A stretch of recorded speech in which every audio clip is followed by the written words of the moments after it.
Solombavambahoaka teo aloha maromaro izay ahitana Andriamatolo izay Tiraly Malala no nitondra fanakianana ary tsy mankasitraka ny fomba fanatanterahana fampandritany any Atsimo Nosy Andry izay tanterahan'ny mpitandro ny filaminana moa izy ity, manohitra ny fampiasan-kery sy ny tsy fanajana ny zon'olombelona ry izy ireo, araka izao fanazavana izao. Manohitra ny fandraisana anjara miaramila fampandritany izay tanterahan'ny mpitandro ny filaminana ny Atsimo Nosy Ramatolo izay Tiraly Malala, solombavambahoaka teo aloha tao Bekily. Araka ny fanazavana netiny dia fisamborana olomeloko no atao ary tokony pôlisy na ny zandary ny manatanteraka izany. Nilaza ihany koa izy fa tsy voaja ny zon'olombelona ao anatin'ny fanatanterahana ny opération tandroka. Nosoritandriamatolo izay Tiraly Malala fa misy ambadika ny raharaha Atsimo ary betsaka ny tsy mazava ao anatiny.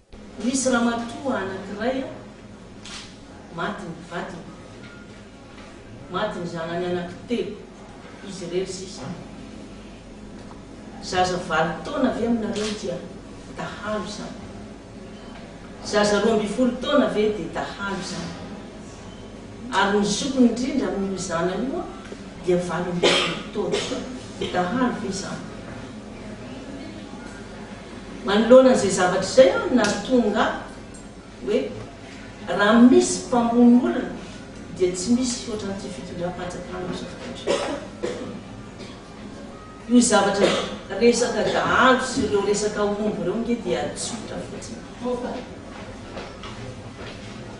Ohatran'ny fanaovana trafikana bois de rose volamena ihany io. Règlement des comptes no misy tambremena bila sy ny gendarme. Règlement des comptes misy zavatra tao ambadika tao ary ny feo eninay dia tsotra hoe misy ny commande omby tambremena bila sy 1000 tête no isany, tsy nifanaraka ny vidiny dia nampitahoriny izy. Nampitahoriny dia rehefa nampitahoriny izy dia niseho ihany koa izy fa tsy matahotra an'izany. Ny solombavambahoaka mahajanga voalohany teo aloha kosa Andriamatoa Sola dia nilaza fa tokony fifandaminana sy fampiresana ny tanterahana amin'ny fampandritany any Atsimo.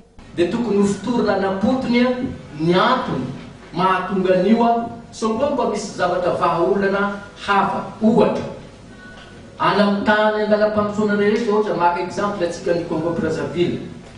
Nandeha fotoa sarotra krizy ohatran'izao koa tsisy afa-ny fifandaminana ara-drazana amin'ny fomban-drazana any amin'ny communauté locale, communauté villageoise na autodéfense villageoise, ny vahaolana amina korontana amina halatra.